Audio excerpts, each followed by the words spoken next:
नमस्कार। आप देख रहे हैं एबीपी लाइव। एबीपी लाइव में आपका स्वागत है। हमारे साथ आज बातचीत करने के लिए हैं एक्स गवर्नर सत्यपाल मलिक जी। हम सीधे उनसे बात करेंगे। लंबे समय के बाद सत्यपाल मलिक जी अचानक गायब कहाँ हो गए? कहाँ गायब हुआ? चर्चाओं से दूर हो गए? नहीं, अभी मैं मतलब कोई अननेसेसरी कंट्रोवर्सी नहीं करता हूँ, बट मैं महीने में कम से कम 8-10 पब्लिक मीटिंग्स करता हूँ। वो पब्लिक मीटिंग्स में जो पहले तेवर थे, अब वो तेवर नजर नहीं आ रहे हैं, क्यों? नहीं, वही है। सवाल ये है कि तब मैं गवर्नर था, अब मैं नहीं हूँ। तब लोग उसमें कंट्रोवर्सी ढूंढते थे, अब कोई मैं सिंपल बातें बोलता हूँ। पिछले दिनों आपकी सुरक्षा हटा ली गई है, तो उस पे आप क्या कहना चाहेंगे? देखिए, उस पर मैं कुछ भी नहीं कहना चाहूँगा। जिसके हाथ में है वो सुरक्षा दे ना दे, हालांकि मैं डिज़र्व करता हूँ। मुझे कश्मीर की कमेटी ने लिखा था जब मैं ट्रांसफ़र हुआ कि इनको थ्रेट रियल है, पाकिस्तान से भी है, टेररिस्ट से भी है, और इनको मकान होना चाहिए, Z+ सिक्योरिटी होनी चाहिए। लेकिन अब मेरे पास सिर्फ एक PSO है। अच्छा, तो इस पे आपने क्या केंद्र सरकार को कोई चिट्ठी लिखी या होम मिनिस्ट्री ऑफ होम को कोई पहले चिट्ठी 2 लिखी? बार लिख चुका था होम मिनिस्ट्री को, लेकिन फिर मैंने सोचा कि समझेंगे कि ये देखिए सिक्योरिटी के लिए मरे जा रहे हैं, मैंने फिर नहीं कुछ कहा। अच्छा। हालांकि मैं कोर्ट में जाऊं तो मुझे इमीडिएटली सिक्योरिटी मिल जाएगी। तो आप लगातार अमित शाह पे हमलावर रहते हैं, क्या इसलिए आपकी सिक्योरिटी? नहीं, अमित शाह से मेरे बहुत अच्छे संबंध थे and he has been very kind to me हर मौके पे। पीएम मेरे से नाराज थे किसानों वाले मामले में, अमित शाह नहीं थे। सिक्योरिटी तो पीएम के इनिशिएटिव पे विड्रॉ हुई होगी। अच्छा, तो आप आगे अब क्या करने की तैयारी करेंगे? क्या कोई देखिए, पॉलिटिकल मैं पार्टी ज्वाइन कोई करेंगे? पार्टी नहीं ज्वाइन करूंगा, कोई इलेक्शन नहीं लड़ूंगा, लेकिन 24 में मैं कैंपेन करूंगा। तो 24 में किसके लिए कैंपेन करेंगे? लाइक माइंडेड लोगों के लिए, जो किसान पॉलिटिक्स के लोग होंगे। तो लाइक माइंडेड आपके नज़र में कौन है? अभी 2-4 कोई नाम बता सकते हैं क्या? वो ठीक नहीं लगेगा, पर बहुत हैं। सपा, कांग्रेस, सपा, बसपा। कांग्रेस और ये अपना अजीत सिंह का लड़का, ये सब लाइक माइंडेड हैं। उनके लिए प्रचार करेंगे? जरूर। आपको गवर्नर बीजेपी ने बनाया है और आप प्रचार कांग्रेस के लिए करेंगे? मुझे गवर्नर बीजेपी ने बनाया, मैं उनके लिए थैंकफुल हूँ, और मैं बीजेपी को कोई बिट्रे नहीं किया। मैंने जो सही बात थी वो बोली, अब वो उसको महसूस कर गए वो अलग बात है। बीजेपी मुझे नहीं कह रही है कि हमारे लिए प्रचार करो, और मैं कर भी नहीं सकता हूँ मेरे कन्विक्शन के लिहाज से। तो आप चुनाव प्रचार किस तरह से करेंगे? क्या चुनाव प्रचार का मतलब सीधे सीधे तौर पर आप बीजेपी के अटैकिंग मोड में होंगे? सर्टेनली जो जो मुझे ठीक लगेगा वो बोलूँगा। आपने एक बात कही थी कि मैं जब गवर्नर पद से रिटायर्ड होऊंगा तब मैं बहुत सारे पत्ते खोलूंगा। आपने कोई पत्ते खोले क्या? नहीं, मैंने ऐसा कुछ नहीं कहा था, पर मैं कश्मीर पे एक किताब लिख रहा हूँ। कश्मीर पे क्या किताब लिख रहे हैं? अभी से क्या बताता हूँ? उसमें क्या ऐसी चीजें हैं जो उसमें आपको? 100% सच बातें होंगी। कश्मीर पे आपने 2 बातें कही थी जो काफी चर्चाएं हो कि अगर मेरे पास उसमें सीबीआई की मुकदमे भी दर्ज किए हैं कि अगर मेरे पास ये फाइल क्लियर हो जाता तो मुझे इतने पैसे के ऑफर हुए थे। उसमें सच्चाई कितनी है? ऑफर नहीं था, पर चर्चा थी कि इसमें इतना मिलेगा, जो लोग उसके बीच में थे उनको। तो मैंने कहा मुझे तो बीच में नहीं रहना, मैं तो 5 कुर्ते पजामे में आया हूँ, इसी में चला जाऊंगा, लेकिन ये गलत है, मैं नहीं करूंगा। तो मैंने दोनों डील कैंसिल कर दिए, जिसमें एक अंबानी का भी था। पूछताछ के लिए कभी आई क्या सीबीआई आपके पास या नोटिस दिया गया? मेरा बताना आपसे ठीक नहीं, वो उन्होंने जानकारी चाहिए थी कि ये क्या, इसकी बैकग्राउंड क्या है, तो मैंने उन्हें बता दिया था कि 4-5 लोग थे, लेकिन वो एक्सीडेंटली सारे प्रधानमंत्री के लोग हैं जो इसमें इन्वॉल्व थे। उनका नाम आपने सीबीआई को दे दिया है? नाम दे दिया। अच्छा, उसके बाद उनका नाम मैंने प्रधानमंत्री जी को भी दे दिया था। ये कैंसिल करते ही मैं दिल्ली आया और मैंने बताया साहब ये था, मैंने कैंसिल कर दिया, आपकी दिलचस्पी हो तो किसी दूसरे आदमी को भेज दें मेरी जगह, वो कर देगा, मैं नहीं करूँगा। तो उन्होंने कहा नहीं, I support you, and on corruption there should be no compromise. तो ये तो अच्छी बात कही हाँ, उन्होंने। पीएम का मैं इस बात के लिए शुक्रगुजार हूँ कि उन्होंने सपोर्ट किया मुझे। अच्छा, धारा 370 जब हटाया जा रहा था उस समय मनोस्थिति क्या कह रही थी या क्या कैसे? वो तो मैं, चूंकि धारा 370 तो बीजेपी का एजेंडा था, हमारा भी एजेंडा था, वो तो मैंने एकदम माहौल बना रखा था कि ज़्यादा उसका विरोध ना हो, और हुआ भी नहीं। एक नहीं भौंका, एक गोली नहीं चलानी पड़ी, पीसफुली हट गई। आपने एक बार पहले भी शब्द का इस्तेमाल किया और कश्मीर में इसका मतलब क्या निकाला जाए, क्या आशय है? कोई आवाज नहीं हुई विरोध। ये किसकी सफलता मानी जाए, गवर्नर की, सेंट्रल गवर्नमेंट की या होम मिनिस्ट्री की? ये जनरली तो वहाँ तो मैं ही था, मैंने वहाँ जो लोग थे उनकी जो मानसिकता थी उसको, एक तो मैंने सबको अपना डायरेक्ट नंबर दे रखा था, मैं 2 बजे रात भी खुद फोन उठाता था, फिर उनकी कोई प्रॉब्लम होती थी उसे हल करता था, तो उनको मेरे से एक अपनापन, एक उनसियत हो गई थी, टू द एक्सटेंट के ये हुर्रियत भी मेरे पक्ष में हो गई थी। कहते थे भाई बहुत बढ़िया गवर्नर है, तो जब बात करता है तो दिल निकाल के हथेली पर रख लेता है। और उन्होंने उसी के एवज में जब अमित शाह साहब गए तो पहली बार 30 साल में वो बायकाट नहीं किया, अदरवाइज वो जो भी कोई सेंटर से जाता था वो हड़ताल की कॉल देते थे। फारूक अब्दुल्ला वगैरह उस समय मिले थे जब 370 हट रहा था? नहीं, उस वक्त फारूक अब्दुल्ला साहब नहीं मिले, महबूबा आई थी एक दिन पहले मिलने, मेरे से पूछने क्या हो रहा, मैं कहा देखो मुझे पता नहीं, पर ये ऐसी चीज़ तो है नहीं जेब में से निकाल के कोई कुछ कर देगा, पार्लियामेंट में आएगा पता चल जाएगा आपको। कल तो अगले दिन वो हो गया। महबूबा ने तो कहा था कि यहाँ पे कोई झंडा उठाने वाला नहीं रहेगा, कहा था खून की नदियां बह जाएंगी और झंडा उठाने वाला नहीं मिलेगा वगैरह वगैरह। इस स्थिति को कैसे कंट्रोल किया था, थोड़ा सा आप बताइए। वो खुद हो गया। एक तो देखिए, एक शब्द होता है जहाँ जहाँ ये इस तरह का विद्रोह होता है वहाँ एक सेंस ऑफ फैटीग पैदा करनी होती है, वहाँ लोगों को बताया जाता, मैंने ये समझाया मीटिंग्स में ज़्यादातर जगहों पे कि भाई देखो तुम्हारे बच्चे मरते हैं, नेताओं के तो लंदन में पढ़ रहे हैं और ये 250 बच्चे हैं टेररिस्ट, और दुनिया की तीसरे दूसरे नंबर की फौज है, उससे लड़ के क्या ले लेंगे, बातचीत से तुम सारी दुनिया ले सकते हो, तो लड़ो मत। तो उनकी समझ में आ गया था ये, जिसको सेंस ऑफ फैटीग कहते हैं ना, वो चली गई थी। बीच में काफी पत्थरबाजी हो रही थी, उसका क्या? वो बिल्कुल बंद हो गई थी मेरे जाने के बाद। मैंने फौज को कह दिया था कि पलट के गोली मार देना, मैं देखूंगा, कोई मुकदमा नहीं होगा आप पे। अच्छा, तो आपने आदेश दे दिया था कि? आदेश मैंने उनको जबानी दे दिए थे।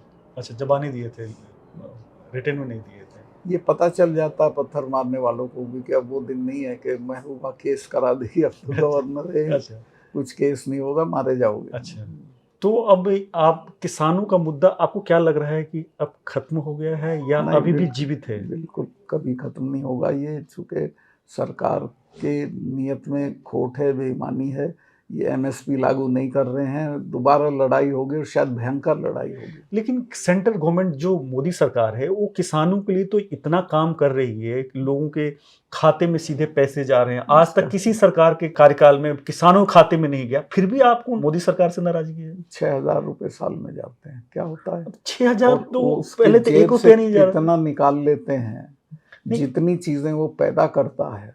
कई चीजों पे सब्सिडी दे रही है सर। मेरी बात सुने आप, जितनी चीजें किसान पैदा करता है उसका दाम उस हिसाब से नहीं बढ़ता जिस हिसाब से वो उन चीजों के दाम बढ़ते हैं जो वो खरीदता है, लिहाजा वो हर साल गरीब हो रहा है अननोइंगली। लेकिन ये तो 1947 से या उससे पहले से ही, आजादी के पहले से लगातार ये तो, लेकिन वो आए थे ना अल्लाह मियाँ हो के हम ठीक करेंगे, इन्होंने कुछ नहीं किया किसानों के पक्ष में। और ये जो पैसा बांटना है, इससे तुम्हारी लॉयल्टी खरीदना, ये काम नहीं करता ज्यादा।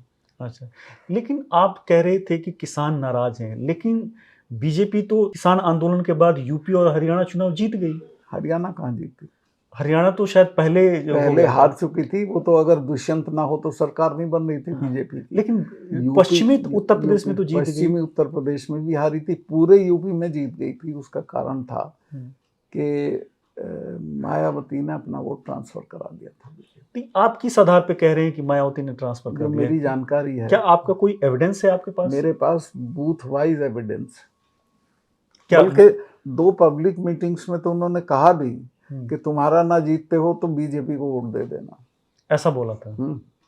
तो क्या इसलिए बीजेपी की जीत हुई है? ऑफ कोर्स, बीजेपी तो हारी हुई थी यूपी। क्या आप अब उस आंदोलन को किस तरफ आप ले जाएंगे, या क्यों आप इस तरह का आंदोलन करने के मूड तैयारी में हैं? मैं नहीं हूँ, किसान हैं। किसान अभी आए थे वहाँ रामलीला ग्राउंड गए थे, वार्निंग दे के गए, दोबारा लड़ेंगे। ऐसा तो नहीं कुछ लोग किसानों को उकसा रहे हो जानबूझ के? किसान किसी के उकसावे में नहीं आता, किसान इज वेरी वाइज।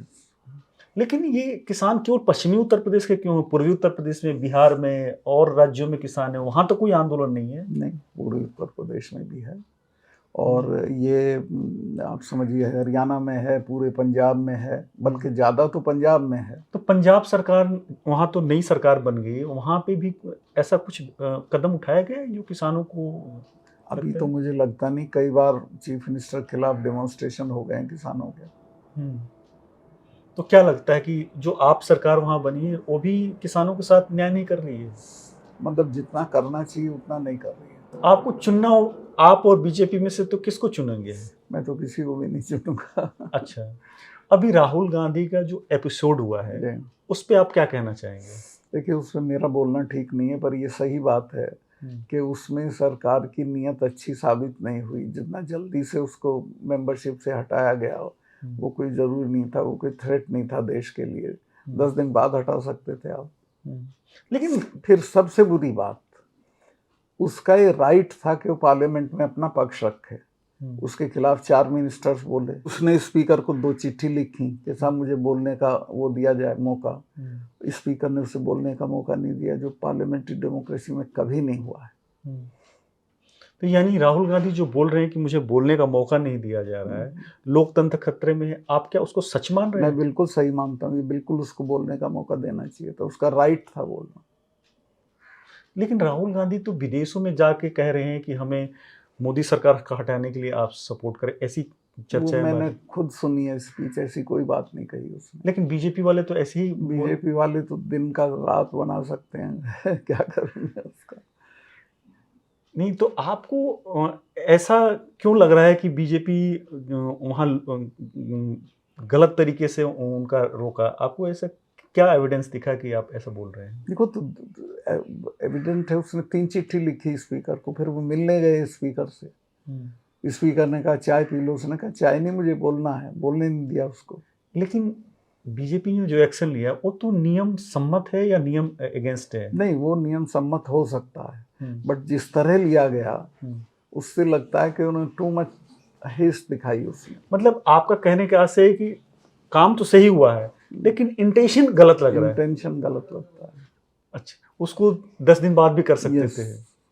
और ये जो अभी मकान खाली कराने के लिए जो ये तो हल्की बातें हैं, ये तो हल्की बात किसके लिए, मतलब सरकार की तरफ से? हाँ, खाली कराने वालों के लिए है भाई। मुरली मनोहर जोशी बंगले में रह रहे हैं, अडवाणी जी बंगलों में रह रहे हैं, जो कुछ भी नहीं है। अब कितने कितने साल से लोग रह रहे हैं।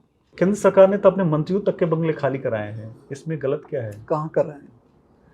अभी जो निशंक पोखरियाल, रमेश पोखरियाल निशंक थे, उनका वो तो नोबडीज थे केंद्र सरकार के निगाह में, लेकिन जो उनके प्रिय हैं उनके तो नहीं कराते हैं। रविशंकर प्रसाद हैं, उनका भी नहीं कराया। अच्छा, आपके पास लिस्ट है क्या? मेरे पास को मैं देखता ही नहीं है किसका खाली हुआ किसका नहीं हुआ। That's not my okay subject.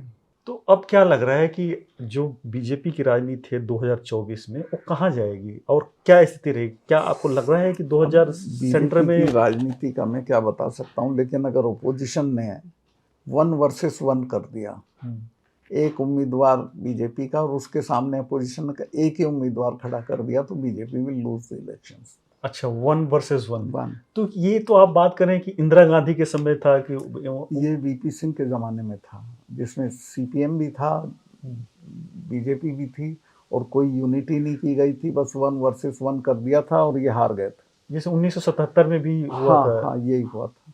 आपने एक बयान दिया था कि इंदिरा गांधी की सत्ता को लोगों ने हिला दिया था।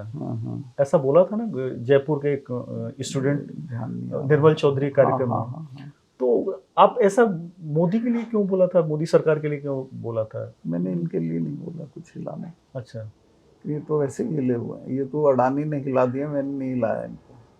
Adani has gone so deep down in public psyche कि आपको अंदाज नहीं।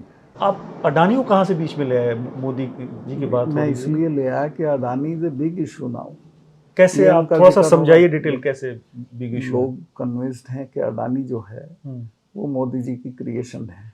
अच्छा, और उन्हीं की मेहरबानी से इतना बड़ा बना है। अच्छा, तो ये लोगों में चला गया नीचे तक। ये कैसे? ये तो गलत है। ये तो मोदी जी तो 2003 में आए हैं या 2 में आए हैं, लेकिन अडानी तो 1990 से पहले से है। अरे भाई, जो बना है वो तो 4 ही साल में बना है। पहले तो 600वें नंबर पे था वो। नहीं, कंपनी तो बहुत पुरानी है, ये तो कंपनी कांग्रेस तो बहुत है यहाँ। कांग्रेस अरे के भाई, समय इतनी से ऐसी बीपी सिंह सर। कंपनियां तो देश में बहुत हैं, लेकिन नंबर 1 और नंबर 2 बनने के लिए तो किसी की मदद चाहिए ना। तो ये तो इंडस्ट्रियलिस्ट तो हर सरकार में रहे, जैसे बिरला जी थे, वो नेहरू जी के जमाने में थे, बिरला जी ने कभी कोई बेनिफिट नहीं लिए उस तरह टाटा से। रहे, वो टाटा ने अंबानी भी, रहे, टाटा अपने इस अडानी ने तो एक आलपिन नहीं बनाया। टाटा ने तो ट्रक बनाए, टाटा ने इंजन्स बनाए, टाटा ने 100 चीजें बनाई। पिछले दिनों एक आपका बयान आया था कि उन्होंने अलग अलग स्टोर बना लिए हैं, उस पे भी आपने कुछ बयान दिया था हरियाणा। इन्होंने पानीपत से स्टोर बनाए थे, और वो ये था कि जब सस्ता हो गेहूं तब खरीद लें और फिर उसको महंगा कर दें तब बेचें। लेकिन वो रिएक्शन हो गया लोगों में, तो उसको अभी इन्होंने थाम लिया है। कभी ऐसा होगा क्या कि आप मतलब आप भी चुनाव लड़े मैदान में? मैं नहीं लड़ूंगा, चुनाव नहीं लड़ेंगे? बिल्कुल नहीं लड़ूंगा। बस केवल बीजेपी के अगेंस्ट में प्रचार करेंगे, लाइक अगेंस्ट में नहीं, कुछ लोगों के पक्ष में करूंगा जो मुझे पसंद होंगे, दैट्स ऑल। अच्छा, यूपी में या हर स्टेट में करेंगे? सब 3-4 स्टेट में तो करूंगा ही। कहाँ कहाँ करेंगे जैसे? Haryana, Rajasthan, Punjab, western UP. अच्छा, वेस्टर्न यूपी। योगी में क्या विश्वास है क्या? योगी में विश्वास है। कैसे, एक आध एग्जांपल कैसे नहीं है, लोगों में जब बात करते हैं तो। जब अभी योगी ने, भाई अभी जहाँ दंगे हुए हैं अभी 3-4 स्टेट में, सब जगह कहा गया भाई योगी होना चाहिए था यहाँ। अच्छा, तो इसका ये कि योगी कैन मैनेज थिंग्स। अच्छा, यूपी में दंगे नहीं हुए और स्टेट में हो गए। उमेश पाल हत्याकांड हुआ, उसके बाद विधानसभा में योगी ने बयान दिया कि मैं माफियाओं को मिट्टी में मिला दूंगा। और उसके कुछ ही दिन बाद अतीक अहमद का मामला हुआ, कोर्ट में गया। इस पे भी आ रहा है कि मतलब योगी ने जो कहा वो किया। इसको किस तौर पे देख रहे हैं आप? देख, तो योगी को ऐसी भाषा से बचना चाहिए। चीफ मिनिस्टर को ये भाषा अच्छी नहीं, शोभा नहीं देती है। नंबर 2, क्या मिट्टी में मिला दिया? 5 शूटर तो अभी तक पकड़े नहीं गए। जो मेन शूटर्स थे वो तो कोई भी अरेस्ट नहीं हुआ है। अब तुम किसी का घर गिरा दो तो वो तो कोई बड़ी बात नहीं है, बुलडोजर भेज के। अतीक अहमद का जो हुआ एक्शन, वो सही था क्या? नहीं, मैं अतीक अहमद पे बहस नहीं करता हूँ, मेरे तरफ से उससे बोलना ठीक। आप तो यूपी के रहने वाले हैं, क्या लगता है कि पहले के मुकाबले यूपी में कानून व्यवस्था की अच्छी स्थिति है? बेटर है। और क्या डेवलपमेंट्स हो रहे हैं, सड़कें बन रही हैं लोगों के? डेवलपमेंट तो योगी से पहले का है, इसके अपने अखिलेश के ज़माने में बहुत हुआ है। तो डेवलपमेंट तो मायावती जी के समय में भी हुआ। मायावती जी के समय में मतलब एक प्रोसेस है जो चल रहा है। मायावती जी के ज़माने में पार्क बने थे बड़े बड़े, हाथी खड़े किए गए थे। तो उस पर आप क्या कहना चाहेंगे? कुछ नहीं, अच्छा है वो जो भी बना है, उसमें टिकट लग के जाते हैं लोग गाजियाबाद में। अच्छा, नोएडा में मैंने देखा, कई बार आते जाते हैं बच्चे, टिकट लेके जाते हैं। तो मायावती जी से कभी आपकी मुलाकात हुई कि नहीं? मायावती जी का अब क्या भविष्य है उत्तर प्रदेश में? देखिए, वो अगर चाहें तो उनका भविष्य है, लेकिन मुझे लगता नहीं वो निकलेंगे अब अपने उसमें से। अच्छा, क्यों? कारण होंगे, मैं नहीं उसको बोलना चाहता। तो उनको अगर वो निकले तो अभी she is a force to reckon with. तो आप विपक्ष को एकजुट होने के लिए क्या कोई ऐसा मैसेज दे रहे हैं या लोगों के संपर्क में हैं? राहुल गांधी के मिलते हैं लोग, जो उनसे मिलते हैं, मैं सीधे तो किसी से नहीं मिलता हूँ, लेकिन उनको मैं जो मेरे आइडियाज़ हैं वो दे देता हूँ। जिसमें ये 1-to-1 वाला ही पिकअप कर गया, सबकी समझ में आ गया कि यही करना पड़ेगा, क्योंकि यूनिटी तो होगी नहीं, क्योंकि सारे प्राइम मिनिस्टर के उम्मीदवार हैं। राजस्थान में चुनाव होने वाले हैं, वहाँ पे क्या लग रहा है आपका? क्योंकि वहाँ पे आना जाना लगा रहता है। वहाँ अगर वसुंधरा को बीजेपी आगे कर देगी कि ये चीफ मिनिस्टर होंगी, तो बीजेपी जीत सकती है, वरना नहीं जीतेगी। तो वहाँ तो मोदी जी के चेहरे के नाम पे चुनाव लग रहे हैं। मोदी जी के चेहरे के नाम पे तो वहाँ कभी वोट नहीं हुआ। पार्लियामेंट में होता है, असेंबली में नहीं होता। अच्छा, असेंबली में नहीं। अच्छा, इतना कॉन्फिडेंस कैसे आप? मैं जाता हूँ हरियाणा में, मेरा बहुत संपर्क है। अभी तो लेकिन वहाँ चुनाव हुए थे पंचायतों के, वहाँ पे तो बीजेपी जीत गई। कहाँ? हरियाणा आपने देखा नहीं ठीक से नतीजे? कहीं नहीं जीती बीजेपी, धारों धार हारी है सब जगह। कभी फोन आता है अमित जी का? ना, मेरा संपर्क नहीं है, कट गया है? नहीं, मैं भी नहीं करता हूँ, वो भी नहीं करते हैं। कभी भविष्य में है संभावना कि? नहीं, वो कभी मुझे बुलाएंगे, मैं जरूर जाऊंगा। चुनाव के पहले जो आपको कहा गया था कि आप अभी यूपी चुनाव के पहले कि आप अपना मुंह बंद रखिए, तो आपको किसने कहा था? मुझे कभी नहीं कहा गया है कि मुंह बंद रखिए। लेकिन आप उस समय थोड़ा सा चुप हो गए थे चुनाव के जस्ट पहले। नहीं, चुनाव में मेरी कोई हिस्सेदारी नहीं थी। लेकिन उससे पहले तो लगातार बोल रहे थे आप। वो तो मैं तब भी बोल रहा था, बाद में भी बोल रहा था। राहुल जी से भी कभी आपका संपर्क हुआ? मेरा संपर्क नहीं है। कभी कोशिश करेंगे संपर्क करने के लिए? अभी तो कोई रीज़न और मौका नहीं है। बट मैं उनका ये जो यात्रा वाला काम था, इसका ये मुझे अच्छा लगा, उन्होंने जो यात्रा की। ये सब नेताओं को करनी चाहिए। अभी क्या हो गया है कि जो मेरठ के भी नेता हैं वो यहाँ से हेलीकॉप्टर से मेरठ जाते हैं। अच्छा। तो ये पैदल यात्रा नहीं करते हैं? टूटनी चाहिए। पैदल नहीं, कार से ही चले जाओ भाई। हाँ। तो उस यात्रा को आपको अच्छा लगा? वो अच्छा प्रयास था, उससे राहुल को फायदा भी हुआ। लेकिन अब तो नहीं लगता है कि उसके बाद ये सारा एपिसोड हो गया उससे नुकसान हो गया? नहीं, कुछ नहीं हुआ। राहुल को सारे एपिसोड में फायदा हुआ। अच्छा। People have started taking seriously. तो क्या आपको लगता है कि आने वाले समय में राहुल प्राइम मिनिस्टर कैंडिडेट हो सकते हैं? नहीं, वो तो खुद ही नहीं है इस चुनाव में, तो वो नहीं है। Himself is he has opted out कि मैं नहीं हूँ इसमें कहीं। क्या 2024 में वो कहीं सीन में नहीं है? तो आपको लगता है कि मोदी जी के सामने कोई 2024 में बड़ा चेहरा है? किसी चेहरे की जरूरत नहीं है। वो पीपल वर्सेस ऑल हो जाता है। जब जनता खड़ी होती है तो वो चेहरा देखती नहीं है, बदल देती है। अच्छा, कभी ऐसा हुआ है क्या? हाँ, ऐसा हुआ। कब हुआ? ऐसा देखिए 77 में हुआ। जेपी कोई प्राइम मिनिस्टर का फेस तो नहीं थे। कोई एग्रीड अपॉन कैंडिडेट नहीं था। मुरारजी बने, वो चुनाव से पहले एग्रीड नहीं थे। इसके बाद भी हुआ। वीपी सिंह वाले में जरूर वीपी सिंह थे। नहीं, वीपी सिंह में भी कहाँ थे वो? हाँ, वीपी सिंह उस समय तो बाद में बने पर क्योंकि चंद्रशेखर देवीलाल भी कैंडिडेट थे। चेहरा नहीं थे, तो बिना चेहरे के चेंज हुआ 89 में। उस समय तो बोफोर्स कांड हुआ था। इस बार अडानी हो गया उतना ही सीरियस। तो आपने कभी सजेस्ट नहीं किया उनको पर्सनली, चूंकि आप तो राज्यपाल थे, कि ऐसे करना चाहिए? गया तो था किसानों को सजेस्ट करने। अच्छा, तो क्या हुआ था? उनको किसी का सजेशन नहीं चाहिए। वो तो उन्होंने क्या कहा था आपको? और उसका चले जाएंगे सतपाल, कोई बात। मैं कहे कितने दिनों से बैठे हैं, कोई बात नहीं, चले जाएंगे।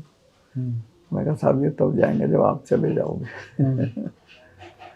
और अल्टीमेटली माफी मांग के वापस लिए कानून। उस वक्त नहीं सुना उन्होंने। अगर आपका सुन लिए होते तो डैमेज ही नहीं होता।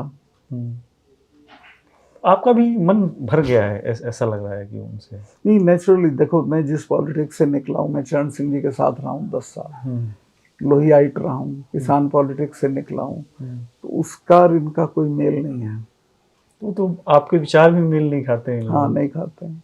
तो अगला 2024 का चुनाव अजीत सिंह के बेटे के लिए प्रचार करेंगे? उसके लिए करूंगा, मुलायम सिंह के बेटे के लिए करूंगा, राहुल के भी अच्छे लोग कैंडिडेट्स होंगे उनके लिए। लेकिन वहाँ पे तो कांग्रेस खत्म हो गई है यूपी में। नहीं, खत्म कभी कोई पार्टी नहीं होती है। क्योंकि वहाँ हरियाणा में होंगे ना इनके लोग। हाँ, मान ली हुडा होगा, उसके लिए करूंगा।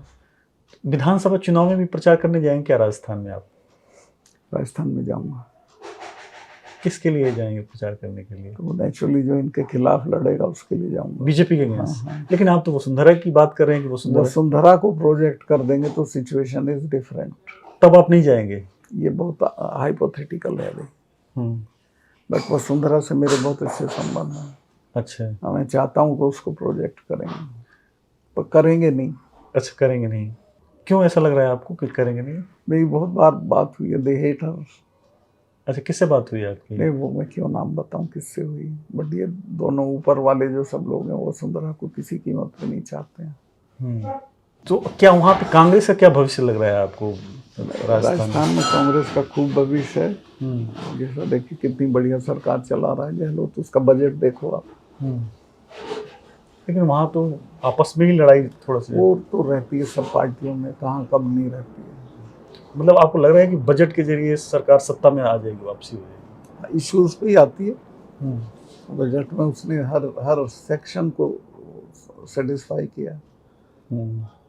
तो आप मेरिट के आधार पे हर को आंकते हैं कि जिसका जो मेरिट होता है, जो मेरिट हो उस पर आंकना भी चाहिए।